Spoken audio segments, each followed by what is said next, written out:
Bienvenidos y bienvenidas a una nueva edición del podcast de EO Argentina, la comunidad global de emprendedores. Para los que no nos conocen y es la primera vez que escuchan, les comento que EO es una organización a nivel global de más de 20.000 miembros en todos lados del mundo.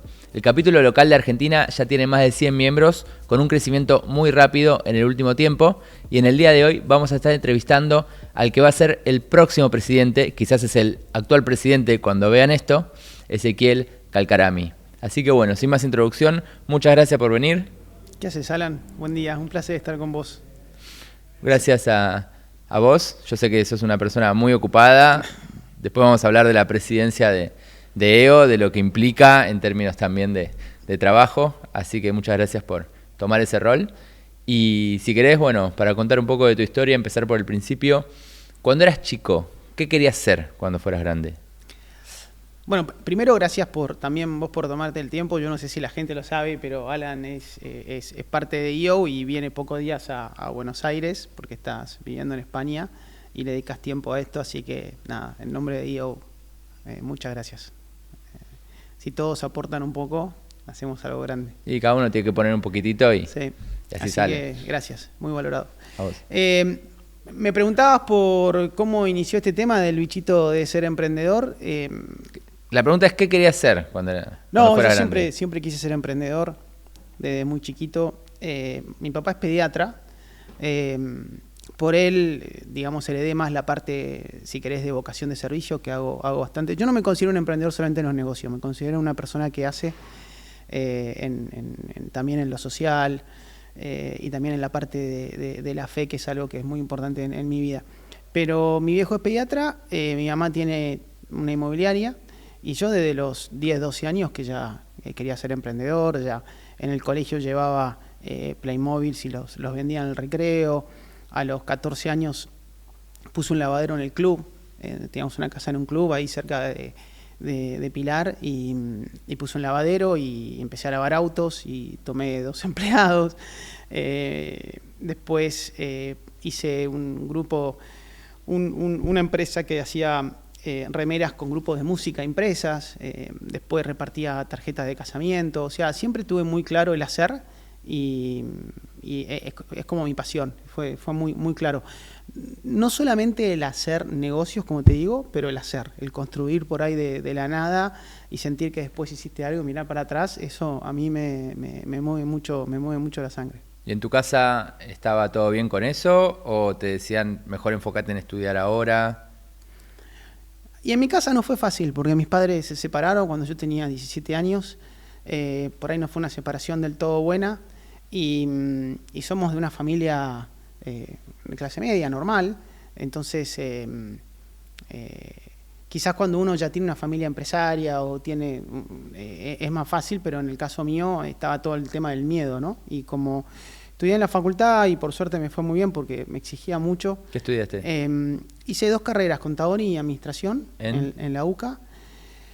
Pero bueno, me gustaba, estaba en el cuadro de honor de la facultad y también trabajé la mitad de la carrera 8 horas por día. Entonces me exigía mucho, casi ni salía, ahora estoy arrepentido. Pues, ¿En un banco o dónde? ¿Dónde trabajaba? No, trabajé en Accenture, o sea, ahora se llama Accenture, en ese momento se llamaba Andersen Consulting. Pero básicamente siempre tiraba el tema de lo seguro, ¿no? Entonces trabajé muchos años en relación de dependencia en varias compañías. En la que más trabajé fue en el grupo Shell durante 12 años y tuve algunos puestos regionales en la última etapa. Pero sí, tiraba lo seguro, ¿no? O sea, vos sabés que este tema, bueno, vos lo sabés, pues sos recontra emprendedor más que yo. El tema de tirarse al vacío y el tema de la incertidumbre y, bueno, Argentina y la volatilidad, como que a mí me costaron. Si bien yo tenía muy claro de chico que quería emprender, a mí el paso, alargarme 100% a emprender, para mí fue un proceso en mi vida largo, que se fue dando de a poco con pequeños logros. Está bueno lo que contás porque también yo siempre pienso en la gente que está mirando este podcast, que quizás está pensando en emprender o cómo funciona eso. Y yo lo que lo veo es eso, como el miedo más común es dejar la relación de dependencia, animarse a lo nuevo, qué va a pasar. Y sobre todo, bueno, si estabas en una multinacional con un buen puesto, se genera como el efecto jaula de oro, en donde ¿para qué me voy a mover si me quedo acá parado? Cada vez gano más plata. Aparte, si tomaste la decisión, haciendo la cuenta rápido, a tus 30 y pico, ya tenías un puesto, ya tenías responsabilidades. No sé si tenías hijos cuando te lanzás a emprender. Sí, en realidad fue así. Yo fui construyendo mi camino a emprender mientras que estaba en relación de dependencia. Es como que siempre, digamos, empecé. Cuando yo estaba en Shell, mi primer negocio que pude emprender fue entrar como accionista en una concesionaria Chevrolet en la zona sur de Buenos Aires. Se llamaba Del Sur Autos. Y fue medio como de casualidad que pude entrar en ese negocio y fue como un rol de accionista minoritario, pasivo, mientras que yo seguía en la relación de dependencia, pero invertí y lo que hacía era, vivía con lo que, digamos, con lo que ganaba trabajando en relación de dependencia y cada cosa que podía invertía en este primer negocio que en ese caso yo no lo manejaba. Claro, igual estabas más o menos presente y si tenías un puesto regional y además estabas emprendiendo, mucho más tiempo para hobby no te quedaba. No, bueno, cada uno tiene su historia, ¿no? Yo siempre digo, el otro día, hace un tiempo estuve hice una especie de entrevista o reunión con muchos jóvenes de una facultad y hay cosas que hoy en día por ahí no se dicen, ¿no? Yo creo que los jóvenes hoy en día quieren emprender, quieren ser millonarios, quieren trabajar de 9 a 18 horas de lunes a viernes, tener el fin de semana libre. Y yo creo que eso es imposible. En mi caso fue un resultado de muchos años de mucho esfuerzo, muchas veces con altas y bajas importantes.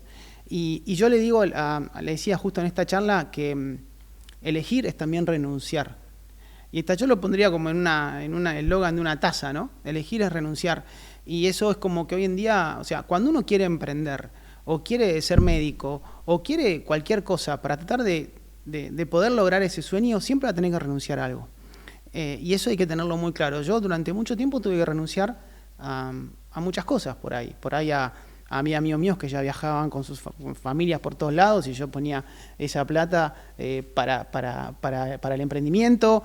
O no sé, se compraban un auto espectacular y yo todavía no cambiaba el mío. O sea, elegir es renunciar. Y eso es muy importante cuando uno ya sabe de temprano qué es lo que quiere en la vida. Y bueno, trata de ir en ese lugar y muchas veces renunciar a algo actual por algo mejor futuro.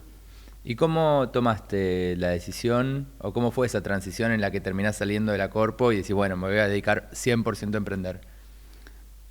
Bueno, no quiero transmitir, digamos, algo negativo, pero fue un proceso... No, para mí está bueno acá también ser realistas. No, fue un proceso muy duro para mí. Te diría que fue uno de los procesos que recuerdo con más estrés. Porque yo venía muy bien en el grupo Shell, ya tenía un puesto regional, cubría todo lo que se llama Américas, o sea, tenía un puesto, pues si querés cuento más detalle, pero un puesto más que nada comercial que cubría Canadá, Estados Unidos, Centroamérica y Latinoamérica. Reportaba a mi jefe que estaba en Europa, viajaba, tenía todo lo que todo el mundo le puede encantar de una compañía a un nivel alto, ¿no? O sea, stock options de la empresa, o sea, acciones de la compañía, auto, bono, viajaba en business por todos lados, o sea, y estaba muy bien catalogado internamente dentro de la compañía. Entonces, la realidad es que yo no tenía apuro por irme, o sea, es como...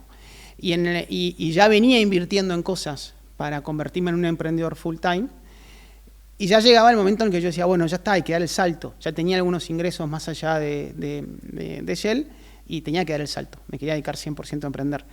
Pero cuando quise dar el salto dentro de Shell, no es que querían que me vaya. Entonces, cuando yo un poco decidí, que me costó muchísimo, bueno, en el grupo me ofrecieron un par de cosas para quedarme y para no irme. Entonces tenía este tema de, por un lado quería irme a emprender y tenía un miedo tremendo ya de por sí dejar todo. Por otro lado, la compañía quería que me quede. Y después tenés tu entorno, ¿no? Tu familia, tus amigos que te dicen, che, pero pará, si estás bárbaro, ¿para qué te vas a ir? O que te dicen, che, pero... Entonces, es como que fue un proceso, en mi caso, muy duro. Ya había sido papá para los que no saben, Alan va a ser papá próximamente.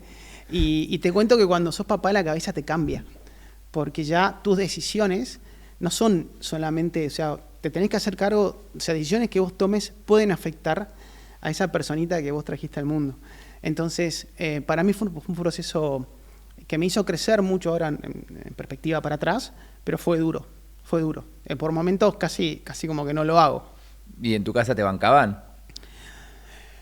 En mi casa, yo creo que yo estoy acá sentado hablando con vos en muchos aspectos de mi vida gracias a mi mujer. Creo que cuando uno se casa con su pareja, creo que uno es un equipo. Y por lo menos todo lo que estoy contando y seguramente hablemos en los próximos minutos, siempre fue hablado, consensuado y charlado con ella. Se llama Sofi, mi mujer. Y te diría que es prácticamente, o sea, somos uno en esas cosas y sí, es recontra charlado.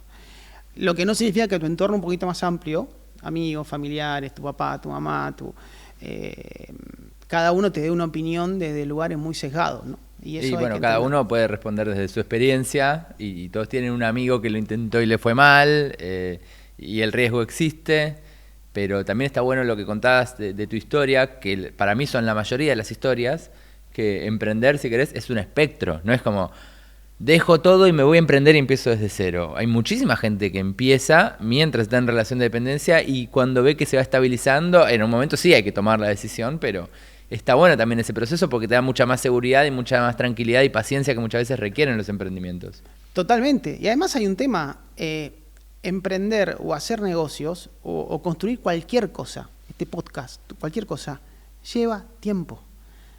Construir equipos llevan tiempo. Cualquier éxito en cualquier negocio, un éxito de la noche a la mañana, es un éxito de 10 años, de 5 años, de 20 años. A veces no somos conscientes de lo que llevan las cosas. En mi caso, antes de poder dedicarme 100% a emprender, hubo casi 7, 8 años que fui tratando de construir ese camino emprendedor. Y bueno, y después se dio full time y ahí empezó otra. Una anécdota que te voy a decir, bueno, sabes que yo fundé la Asociación de Emprendedores y en ese momento, antes de fundarla, lo conocí a Esteban Wolf, que después fue presidente de ASEA conmigo. Y Esteban es un emprendedor también, ¿viste? Tiene de todo, tiene heladerías y demás. Y yo me acuerdo que estaba en este tema, ¿viste? De dejar Shell y dedicarme a emprender. Entonces fui a una charla y estaba Esteban y le digo, che, mira, la verdad es que me pasa esto, estoy acá en Shell y tengo todo esto y quiero emprender y esto, ¿qué hago? No sé qué. Pero veo que este no es el momento de Argentina, en un momento le tiré. Y me acuerdo que Esteban se quedó así medio como duro y me dice, Ezequiel, si vas a esperar el mejor momento de Argentina para emprender, no vas a emprender nunca más. No, está buena la reflexión porque las excusas son lo más normal a la hora de hablar de esto, porque siempre hay alguna excusa para no emprender, o es Argentina, o es la familia, o hasta que ahorre determinada cantidad, o sea, hay un momento en el que uno tiene que tomar las decisiones y esa decisión siempre implica un riesgo. En mi casa también me pasó parecido, o sea, mi viejo regulaba. En relación de dependencia, nosotros ya éramos 3, teníamos, o sea, hasta los que yo tuve, creo que 17 años, él nos animó a dejar la corpo y se fue armando por los costados. Y fue un proceso estresante para él, fue un proceso estresante para la casa, porque si bien los números daban y todo parecía que estaba bien, hay que estar. Y en su caso eran locales a la calle, entonces de golpe acababa de lanzar, se acababa de ir y de golpe 3 días no vendía mucho. Vos decías, ¿es una constante o es que justo llovió mucho? Es tremendo, pero la realidad también es que, pues hablamos siempre de emprender en la parte más de hacer negocios, pero la realidad es que este proceso se da en cualquier cosa que quieras. Porque cuando hablamos de emprendedores, no es necesariamente emprender un negocio, puede ser, por ejemplo, hacer algo que vos quieras hacer de servicio a los demás, puede ser algún sueño que tenga de, no sé, el tipo que quiere tener su banda de música y crear su banda de música más allá de su trabajo, o sea, pero me parece que es clave en ese proceso que muchas veces no se ve, porque la gente ve el resultado, pero muchas veces no. Yo tengo un cuento, una frase que me decía mi mamá, que me decía, nunca envidies el plato del otro, no sabes ni cuánto le costó, ni cómo le está cayendo. Y es así. Vos a veces ves un empresario y decís, oh, mirá, quiero ser como este tipo, pero vos no tenés ni idea lo que le costó al tipo llegar ahí. Y todas las que vivió y todo lo que pasó. Entonces, sí, a mí me gusta la frase de este jugador de fútbol famoso, es una entrevista antigua, que le pregunta cómo hiciste para meter esa pelota, qué suerte que tuviste, que entró justo, y él decía, qué loco, cuanto más entreno, más suerte tengo. Y sí, en realidad es un proceso de prueba y error. Ahora, ¿qué es lo que no podés no tener? La decisión de lo que querés hacer. Sea lo que sea. Mira, yo quiero poner mi grupo de música. Yo quiero hacer esto y ayudar, no sé, en un hospital a las personas enfermas. Mira, yo quiero emprender este negocio, quiero ser independiente. O quiero trabajar en relación de dependencia y quiero convertirme en el presidente de esta empresa. Que es recontraválido, es espectacular. Pero cuanto más claro tengas eso, después todo ese camino que va a tener altas y bajas, momentos duros, de duda, gente que te opine, etcétera, bueno, cuanto más firme estés en eso, por eso es lo que yo digo mucho a los jóvenes. Ahora mi hija está en el proceso de elegir su carrera, y yo lo que digo es, cuanto más claro tengas de antemano qué es lo que querés o qué es con lo que soñás, va a ser mucho más fácil después, porque va a valer la pena después un montón de esfuerzo, de cosas. Si no, vas a hacer como un zigzagueo, porque siempre el jardín del vecino es más lindo. Entonces, sí, eso es inevitable igual. Si querés pasamos un poco a la parte más de vos emprendiendo, pero para mí lo del objetivo es claro, aunque cambie, ¿no? Como que hay una... de Alicia en el País de las Maravillas, hay una escena con el gato que Alicia le pregunta para dónde ir, porque hay un montón de caminos, y el gato le dice, ¿a dónde querés llegar? Ella le dice, no sé. Y el gato le dice, bueno, entonces no importa qué camino tomes, en definitiva. Sí, exacto. Entonces es muy importante ponerse un objetivo a largo plazo, si bien los objetivos a largo plazo cambian todo el tiempo. Cambian todo el tiempo, pero a ver, si vos a los 22 años sabés qué querés hacer, que te encantan las finanzas, Y sí. y bueno, digamos, ahora si vos estudiaste medicina y te das cuenta a los 32 que te encantan las finanzas, sí, negro, te perdiste 10 años entonces, cuanto antes se pueda saber, aunque sea algún indicio de para dónde va la cosa, creo que digamos, vale oro, ¿no? O sea... Sí, vale oro. Y si querés, hablando un poco, preparando este episodio con vos, hablábamos de que es hashtag resiliencia este episodio. Entonces, vos te vas de la corpo o te estás por ir. ¿De qué se trata la resiliencia o qué es lo que te sucedió?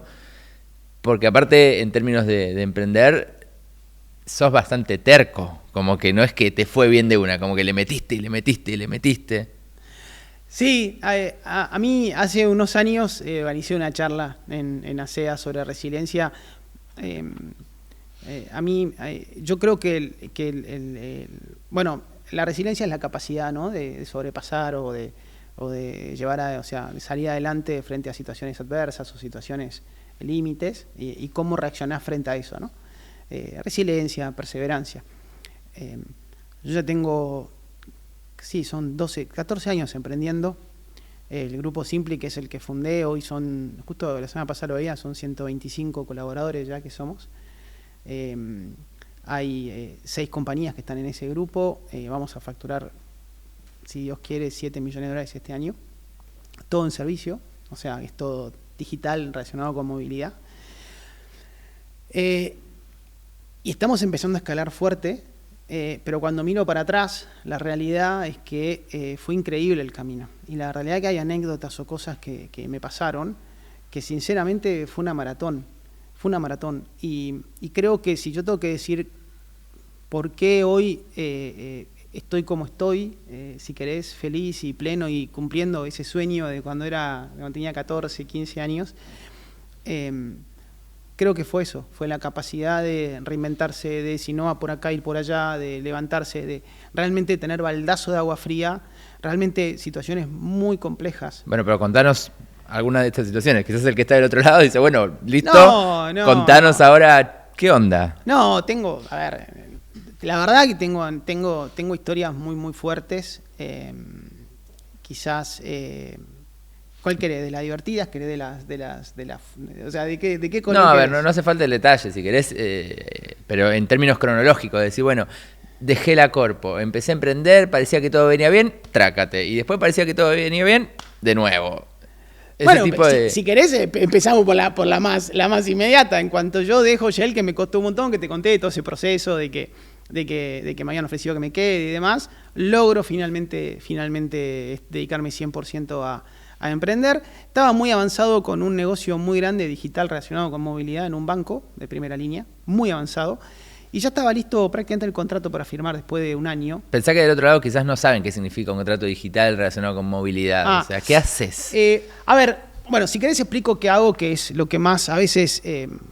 porque parece como que hago muchas cosas, o cuando digo que son varias empresas en el Grupo Simply, en el fondo es todo lo mismo, podrían ser distintas unidades de negocio. Pero yo empecé en la parte automotriz, ¿no? Y tuve la suerte de que mis primeras inversiones o mis primeros emprendimientos fueron con concesionarias, como conté, de Chevrolet. Y después en 2007 fui accionista de una concesionaria Toyota que se llama Cento, está en zona sur, que hoy es top 2 de Argentina. Y después puse una fábrica de motos. Ahí se me ocurrió poner una fábrica de motos. Traje una marca india, se llama Hero, está en Argentina. Es una marca muy, muy importante. En India venden como 10 millones de motos por año. Y nosotros la trajimos a Argentina. Y hasta ahí siempre invertía, me estaba yendo muy bien, y invertía también en activos fuertes. O sea, eran negocios de capital fuerte. Entonces yo siempre de atrás, empecé de cero, entonces siempre de atrás. Y ahí sí te voy a contar una dura que tuve, pero justo cuando invertimos en la fábrica de motos, en realidad era una importadora de motos, bueno, apareció estas cosas del país, creo que era la época de Ricardo Moreno, pero apareció este tema del país digamos, de la protección a las importaciones, y tuvimos que poner una fábrica. Entonces de repente habíamos invertido en una importadora y tuve que poner una fábrica. Línea de ensamble, operarios, delegado sindical, o sea, y ahí fue durísimo, porque empezamos a tener muchos problemas de importación de piezas, etcétera, y ahí fue duro, y ahí empecé a perder dinero con ese negocio, y ese negocio fracasó. Ese negocio, al final terminamos cediendo la marca a otro grupo que hoy la tiene y hoy la está manejando en Argentina, pero para nosotros fue una muy mala experiencia, porque de repente nos convertimos había que producir y fábrica, etcétera, y una cosa llegó a la otra y se nos hizo una bola muy, muy grande. Bueno, el problema histórico de Argentina, ¿no? Que ahora la onda es producir local, y cuando te armaste la fábrica completa, ahora la onda es importar. Exacto. Y cuando te armaste la importadora, hay que producir local. Bueno, pero esa plastilina o esa flexibilidad hay que tenerla después en la calle, en la realidad. Pero a mí ese fue un golpe muy grande para mí. Yo en ese negocio perdí mucho del dinero que había hecho en los negocios anteriores. Y no me lo pude perdonar tan fácil. Ahí entré en una etapa, yo a veces la llamo una etapa un poquito oscurita mía. Tuve un par de meses bastante bajón y no me lo podía perdonar. Y veía a mis hijas y no me podía perdonar cómo había hecho esa locura de querer poner una fábrica en Argentina, por qué había invertido tanto, por qué no había hecho como algunos amigos míos que de repente habían puesto la plata afuera. Y estuve muy cerquita ahí de tirar la toalla, pero muy cerquita de decir, no, me vuelvo a la relación de dependencia. Y un día salí a caminar con mi suegro, que es un grande, y me acuerdo que estábamos caminando, y me dice, che, Ezequiel, estás muy mal por esto. Sí, le digo, bueno, te hago una pregunta. ¿Vos esta plata que perdiste en este negocio, la heredaste? No. ¿La hiciste vos de cero? Sí. Bueno, me dice, si vos la hiciste de cero una vez, ¿por qué no podés volverla a hacerla de cero por segunda vez? Y esa caminata me hizo como un clic. Y bueno, y ahí, volviendo a tu pregunta, decidí seguir en el mundo automotriz, que ahora se llama movilidad, porque acuérdate que ahora las determinadas automotrices no dicen que fabrican autos, sino que son soluciones de movilidad. Entonces decidí seguir en el sector, pero focalizarme más en negocios de menos capital intensivo y unir con toda la parte de tecnología o digital que, digamos, yo tenía cierta experiencia por mis trabajos, etcétera. Y ahí me fui a Estados Unidos y me traje para Latinoamérica una plataforma digital para el mundo automotriz que se llama Roadster en Estados Unidos. O sea, un tipo en Silicon Valley, lo contacté, me fui y me asocié con ellos para Latinoamérica y traje esa plataforma digital para concesionarios, importadores, fabricantes de autos para Latinoamérica. Para llevarlos a... básicamente se llaman plataformas de digital retailing. Y para explicarlo simple, la realidad es que nadie compra un auto o una moto o un vehículo online 100%, pero sí el 90% de la gente hace algo online antes de ir físicamente a un concesionario a terminar una transacción de una compra, por ejemplo, de un auto. Ese 80-90% que se hace online antes, ya sea simular un préstamo, seleccionar el vehículo, ver si hay stock, reservarlo por 48 horas, ver los accesorios que tiene, etcétera, eso que se hace en los sitios de las automotrices o en Mercado Libre o en cualquier lado, bueno, eso se llama digital retailing. Yo empecé muy temprano en esa movida, trayendo esta compañía para Latinoamérica que ya estaba, digamos, siendo muy exitosa allá en Estados Unidos. Bueno, espectacular. Y ahí me convertí a la parte más de digital y movilidad y empecé a lanzar un montón de cosas mezclando esos dos mundos, el mundo offline y el mundo digital, y tratando de evitar los negocios de capital intensivo porque ya me había pegado un porrazo importante. Pero eso fue como por eso el grupo Simply, que ahora son varios negocios, siempre tiene algo que ver en eso, ¿no? Siempre, si ves algo relacionado con movilidad, que de vuelta pueden ser automotrices, pueden ser hoy toda esta tendencia que hay de autos compartidos, puede ser todo el tema de lo que se llama ride-hailing, que son los Uber, los Cabify de este mundo, plataformas de compraventa, plataformas de autos por suscripción, etcétera. Todo lo que es el mundo de movilidad, hoy el grupo Simply o lo analiza o tiene una unidad de negocio que lo lleva adelante. De hecho, hoy tenemos 10 proyectos en carpeta, pero siempre dentro de eso, ¿no? E incubamos bastante. Y a veces nos pegamos muchos porrazos, la tasa de cierre, digamos, es baja. También, pero es lo que te gusta. A vos te gusta siempre estar tratando de hacer algo nuevo. No decir, bueno, listo, crezcamos en lo mismo que estamos haciendo. No, todo el tiempo. Yo creo que me voy a morir haciendo. Y cuando digo haciendo, lo digo en todos los aspectos de mi vida. Haciendo en dar, digamos, ASEA, en las empresas, en mi familia, en proyectos que tengo, en todos los aspectos de mi vida que me mueven. Soy un tipo que me gusta hacer. Quizás no soy tan analítico, tan de laboratorio, tan de hacer mega estudios. Soy más un tipo de batalla. Un soldadito que va al frente y a veces, viste, recibís algún golpazo y... Pero bueno, ahí como me preguntabas, la resiliencia fue muy importante. Creo que lo de la fábrica fue un caso que me levanté. Después tengo otro caso muy... la verdad que para mí es para un capítulo, un libro, pero yo dentro de esos negocios de digital retailing, así como estaba el de autos que traje esta compañía de Estados Unidos, puse algo de dinero con otro socio mío y hicimos el digital retailing, pero para el mundo de las motos premium. Y lo lanzamos, ¿no? Lanzamos este software as a service para que usen los importadores y los fabricantes en sus sitios para todo este proceso previo a ir al concesionario para selección, simulación de préstamo, etcétera, de una moto. Hice una inversión relativamente importante y tenía unos clientes en algunos países, y Hero, que yo tenía la fábrica, viene un día a Buenos Aires y yo le digo, che, mirá, tengo esta idea de digital retailing, yo creo que para Hero le viene espectacular. Yo soñaba con llevarla a la India, que venden 10 millones de motos. Y los indios me dicen, che, está buenísimo esto que estás pensando. Ponele un poco más, hacelo un poco más completo a la primera versión del producto y lo presentás para nosotros, te llevamos y lo presentás para el mundo entero. Para todos los distribuidores de Hero en 40 países. Obviamente me volqué con todo, invertimos, hicimos una plataforma espectacular. Me fui a Dubái y presenté la plataforma, se llamaba Hero Digital en ese momento, la presenté frente a el dueño de la compañía, que es un multimillonario indio, y a unos 40, 50 distribuidores de todo el mundo ahí en Dubái. Y salí de la reunión y todo el mundo venía, me acuerdo, venían de todos los países, ¿viste? Venían el de España, che, yo lo quiero, venía el de Nigeria, yo lo quiero, venía... ¡Wow! Yo salí de ahí y dije, listo, lo revendía este producto. Vos. Me volví a Buenos Aires, empezaron a pasar los meses, no cerré un solo contrato. Me había recontraembalado, el feedback había sido espectacular, pero no podía cerrar. ¿Y qué pasó? No cerraban, me pateaban, no cerraban, lo veían, pero sí, más adelante. Bueno, cuestión es que la compañía empezó, o sea, había embalado, típico cuando te embalás, que empezás a poner, ¿viste? Contratás más recursos, querés mejorar esto, mejorar el otro, y empecé a perder plata. Entonces, ya mi mujer, mi socio, todos puteando, che, esto...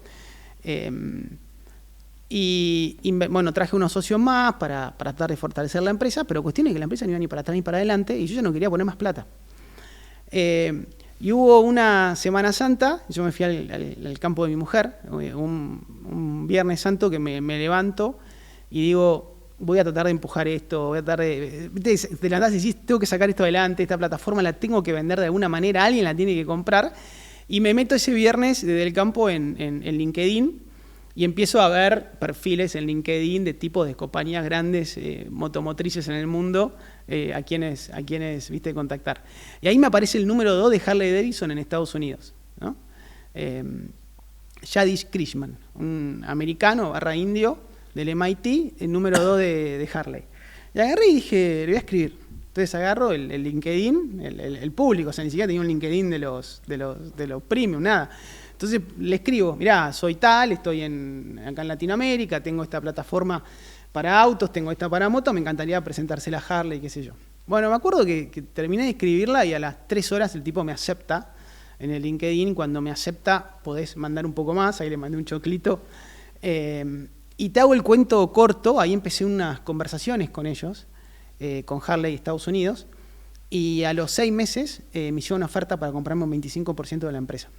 No, espectacular, y aparte me gusta la anécdota porque es clave ser cara dura con estas cosas y para mí desmitificar que el otro es un flaco que está laburando y si lo que le ofreces le sirve, puede ser que te responda. Obviamente la mayoría de los casos no te va a responder, pero son esas cosas para mí re importantes la venta. Mirá, yo no lo podía creer. Cuando nos hicieron la oferta, me acuerdo de cuando discutimos los términos de la condición de la oferta, yo creo que 2 segundos lo pensé. Imagínate, me hice socio a nivel Harley Davidson mundial, está en mi cap table, o sea, hoy somos socios Harley Davidson Inc. y yo. Estamos en Estados Unidos, tengo 60 personas para Estados Unidos, estamos haciendo un montón de cosas de digital retailing para el mercado americano. Ellos tienen 650 concesionarios allá, son la marca número 1, tienen 40% del market share, y Harley es una marca que viene con mucho desafío, porque antes todo el mundo soñaba con comprarse una Harley e irse por la ruta 66 o no sé qué a andar en una Harley, y ahora ya la gente joven distinto. Pero a mí lo que me pareció increíble fue el hecho de buscar.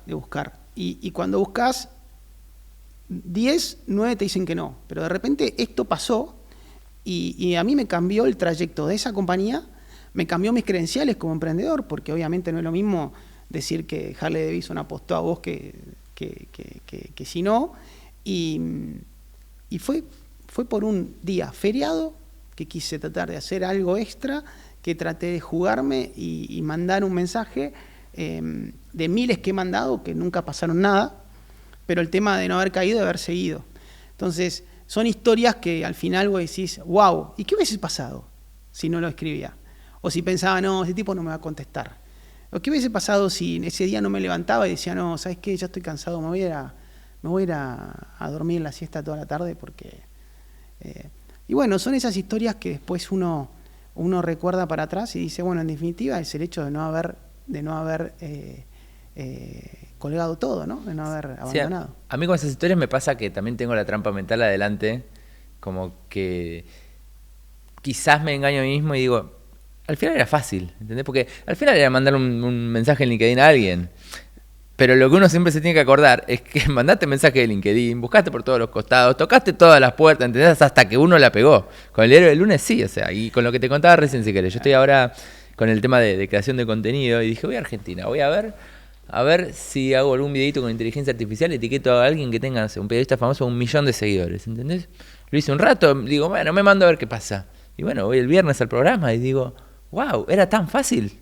Porque del otro lado es muy difícil el mío cuando lo haces por primera vez de decir, che, no te va a responder, estás perdiendo el tiempo, tiene 1 millón de seguidores, le llegan 500 millones de mensajes, o sea, no va a pasar. Pero si no lo intentás, no va a pasar. Para mí eso es lo más importante para entender. No solo que si no intentás no va a pasar, es si lo intentás 1000 veces y no pasa 1000 veces y recién pasa en la 1001, ¿vas a aguantar las 1000 veces? Porque en el fondo, yo te estoy contando como en el casino, la vez que gané. Obvio. Pero nadie te cuenta todas las veces que te vas perdiendo. Sí, pero a diferencia del casino, si lo que haces realmente está bueno, confías y tenés suerte, tienes esperanza matemática positiva. Si lo intentás 1000 veces, no vas a perder 2000. Bueno, obvio que todo esto es suerte, timing y también tiene que haber sustancia o contenido atrás. O sea, nosotros teníamos una plataforma espectacular, hemos invertido durante mucho tiempo, o sea, lo que estábamos mostrando era sólido. Entonces, eso es un poco un mix, ¿no?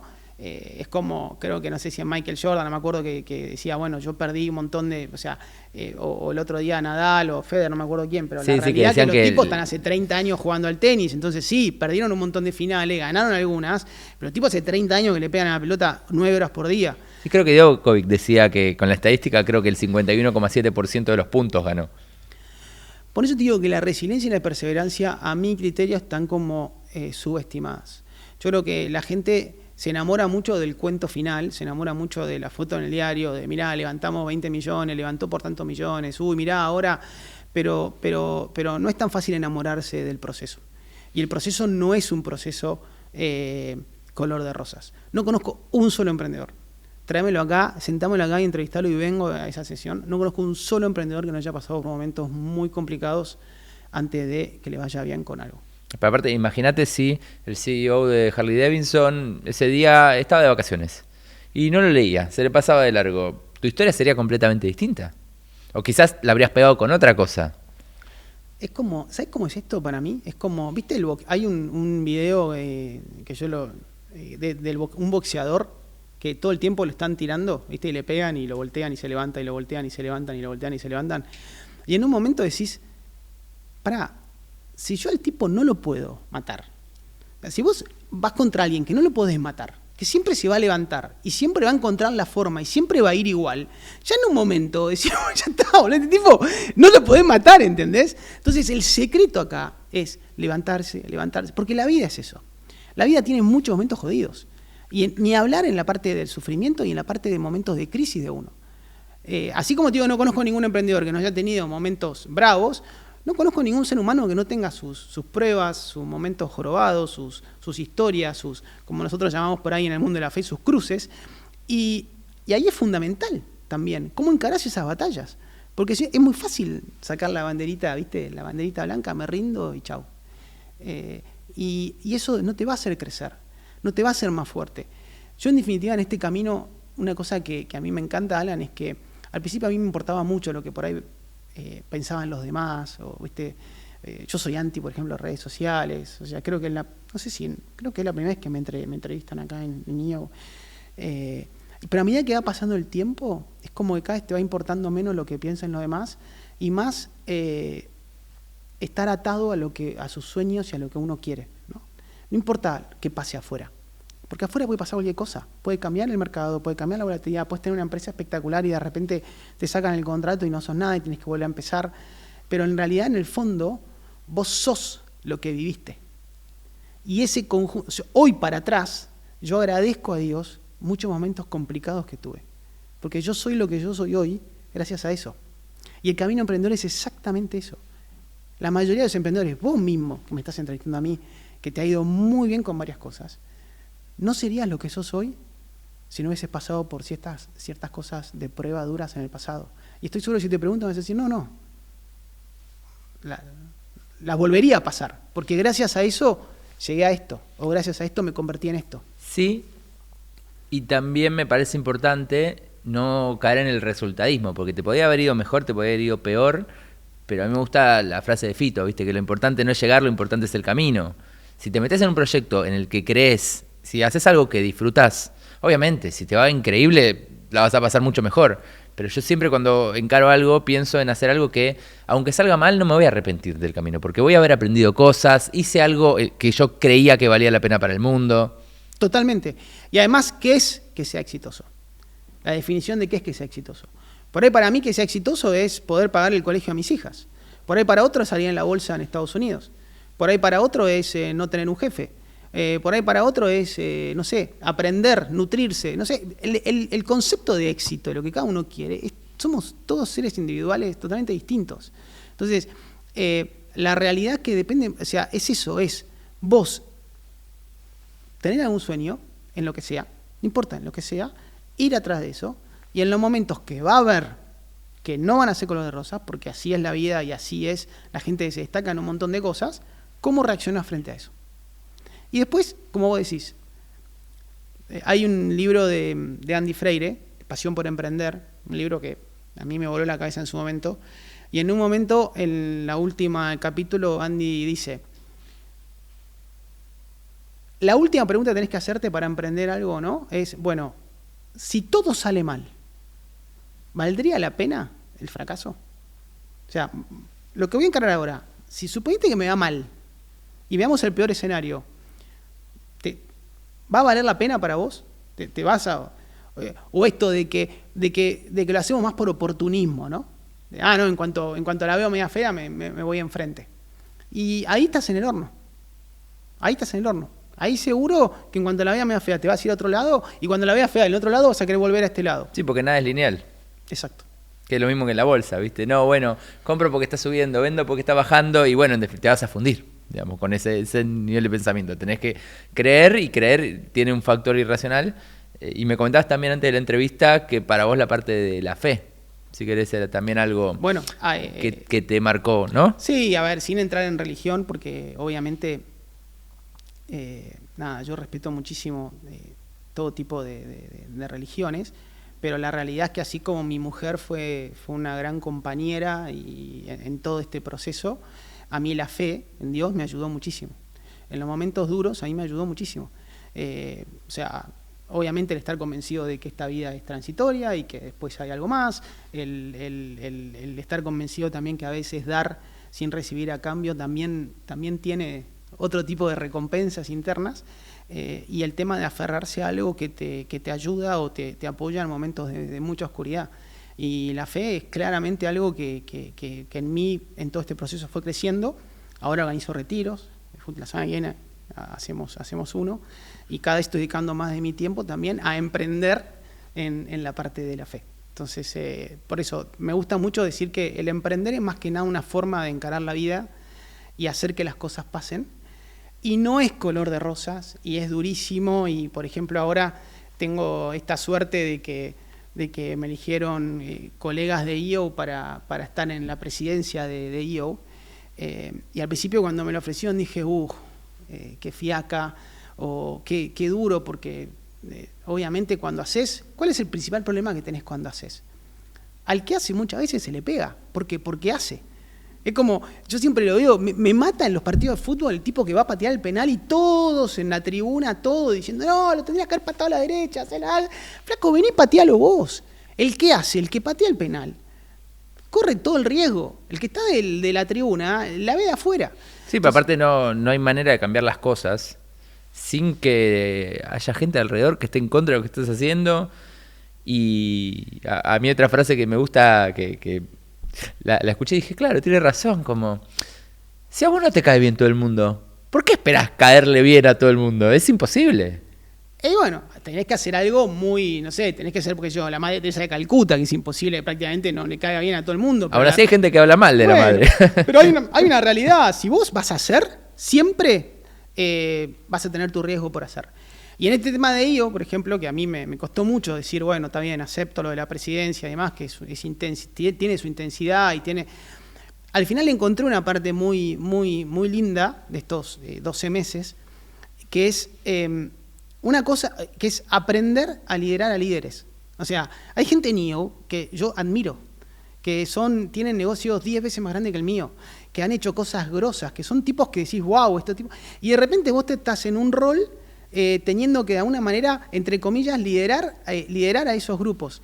Y no es como por ahí en tu empresa, que vas y le decís a alguien, no, mirá, esto, hacelo para este lado. Acá, en cuanto te equivocaste con algo, te lo marcan, en cuanto algo no le gustó, te lo dicen. O sea, los emprendedores... Son todos caciques. Son todos caciques. Entonces, es un lindo desafío aprender a liderar líderes, tomando también, ahí, obviamente, sabiendo que no te van a querer todos, pero lo importante es dejar cosas que hagas y que trasciendan. Y eso también es parte de un proceso de crecimiento. No creo que haya muchos lugares, y esto, perdón que me fui por el lado de IO, pero esto es muy interesante. No, pero ya estamos en hora IO. Pero esto es muy interesante para entender por qué está tan bueno participar en estas organizaciones y en las sillas de directorio de estas organizaciones. Porque de alguna manera sos hacedor rodeado en un entorno de muchos hacedores. Y créeme que eso es un flor de desafío. Y no hay tantos lugares donde vos puedas liderar a líderes. Porque en tus empresas podemos discutirlo si estás liderando a líderes, porque de alguna manera tenés, si querés, una última decisión tuya y demás. Entonces, eso es lo que me desafió, o la parte que le veo muy interesante de estos 12 meses en la silla de IO en la presidencia, más allá de que obviamente tengo otras partes más pesadas, como es la demanda de tiempo, el consenso, tratar de alinear a todos los planetas en función de cosas que queremos hacer. Y para ir un pasito para atrás de tu presidencia, ¿te sirvió IO para vos en la vida?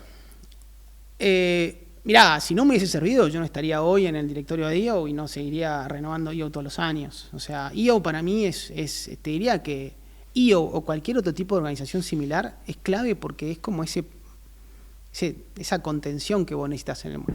El emprendedor, como hablábamos antes, es un camino bravo. Y es un camino que a veces que te sentís el campeón, y son todos los amigos del campeón, y en momentos te sentís más solo que Kung Fu. Y tenés un manto de contención con gente que vive o que ha vivido cosas muy similares a las tuyas. Entonces, nosotros no compartimos nunca un foro, pero yo me acuerdo que en su momento yo tenía un gran desafío de capital de trabajo, porque en el Grupo Simply, digamos que no tengo Venture Capital, y el negocio básicamente es creciendo orgánicamente y financiado, si querés, por mí y algunos socios minoritarios que tengo. Y tenía un temón con el capital de trabajo. O sea, Harley me paga todavía 60 días. Y entonces, ¿viste? Le contaba a mi mamá, a mi papá, ¿viste? En una comida, no, estoy estresado porque ahora a fin de mes tengo que pagar los sueldos y recién Harley me paga los 60. Relájate, Ezequiel, no te tomes todo tan en serio, tenés que tomarte la vida más tranquila. Claro, y vos decís, pero a mí no me van a caer no van a caer el cheque para pagar los sueldos de una nube. No, pero te estás jugando la vida. O sea, el capital de trabajo es un tema que te puede pero descolocar mal. Entonces, ¿qué significa para alguien que está viendo capital de trabajo? ¿Cuál era tu tema con que te paguen a 60 días? Bueno, ¿ves? Esa pregunta me acabas de hacer, te agradezco que me la hagas, porque en realidad son las típicas cosas que por ahí no se hablan tanto en el mundo emprendedor. En el mundo emprendedor, el tema del flujo del dinero, de lo que se llama la caja, es fundamental. Y por ahí hay negocios que son espectaculares, pero requieren de mucho flujo de dinero. Y por ahí te caes en el medio, porque de repente tenés un negocio que funciona, que cubre una necesidad, que encontraste una oportunidad, todo bárbaro, pero a vos los clientes te pagan a 90 días y vos tenés que pagar a 30 días. Entonces vos tenés que tener básicamente meses tuyos de plata para aguantar ese negocio. Entonces, y de esos son temas que no se hablan. Y en Argentina no tenés bancos que te cubren, no tenés tan fácil acceso al capital como por ahí puedes tener en otros lugares del mundo. Entonces, para mí, Ezequiel, lejos el tema financiero y capital de trabajo fue el estrés más fuerte que tuve en mi camino emprendedor. Lejos. ¿Y cómo te ayudó IO con todo esto? ¿Qué pasa?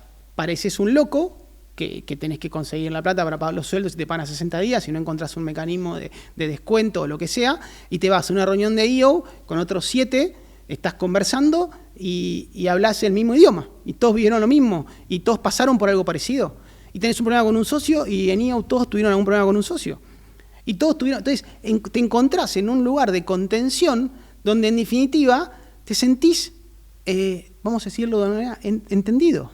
O sea, yo no podía hablar de capital de trabajo con mi psicólogo, no podía hablar con mis padres, no podía hablar con mis amigos, pero sí lo podía hablar en IO. Entonces, realmente IO es ese grupo que está en la misma que vos, que te acompaña en ese proceso, y donde vos podés, de alguna manera, tener esa contención que necesitas. De hecho, te diría que es casi como mandatorio que si vos vas a hacer un camino emprendedor, estés en algún tipo de este tipo de organizaciones. Es fundamental. ¿Cuánto te ahorras? Si yo voy con Alan, que ya vendió 2 empresas, y a mí me están haciendo una oferta por la mía, ¿vos sabés la experiencia que tiene Alan? Y Alan, estando dentro de IO, si yo le pido tomar un café o almorzar y que me cuente de su experiencia, lo va a hacer. Porque sabe que también hay gente dentro de IO que cuando él necesitó, también le dedicaron tiempo. Entonces, en definitiva, es un grupo que nos ayudamos entre nosotros en este camino o en este mundo que es hacer negocios o emprender, y donde compartimos todo nuestro aprendizaje. Vos decías que éramos más de 100, bueno, somos 130 en IO. Imagínate que tenés 130 experiencias, todo en uno. Porque si se comparten en un marco de confianza y de confidencialidad, etcétera, vos tenés hoy el acceso a la experiencia de 130 emprendedores. Bueno, espectacular. Y me parece una buena frase también para cerrar. Está buenísima tu experiencia en EO. Se viene un año de tu presidencia que yo tengo mucha expectativa en que... Ponele descuento. un poquito menos, pero que se pueda generar un salto de la organización y que si la organización ahora es fabulosa, porque si vos entraste porque ya te parecía fabulosa, yo entré porque me parecía fantástica, en un año va a estar muchísimo mejor. Así que muchísimas gracias por hacerte el tiempo de venir hoy y bueno, nos vemos en el próximo capítulo. Dale, nos vemos en el próximo capítulo, ojalá esto crezca mucho. Vos plantaste la semilla, así que esperemos que crezca un montón. Y te voy a terminar la charla con un comentario respecto a IO, que mucha gente dice que es el secreto mejor guardado. Yo creo que IO es una organización grosa a nivel mundial, son 20.000 emprendedores y que tiene muchísimo para dar. Y muchas veces por ahí este tipo de cosas que hacemos para difundirlo un poco más, creo que los tenemos que potenciar, porque realmente es algo que da mucho valor y que a mucha gente le ha ayudado para todo su camino emprendedor. Bueno, gracias por venir. Gracias, Alan.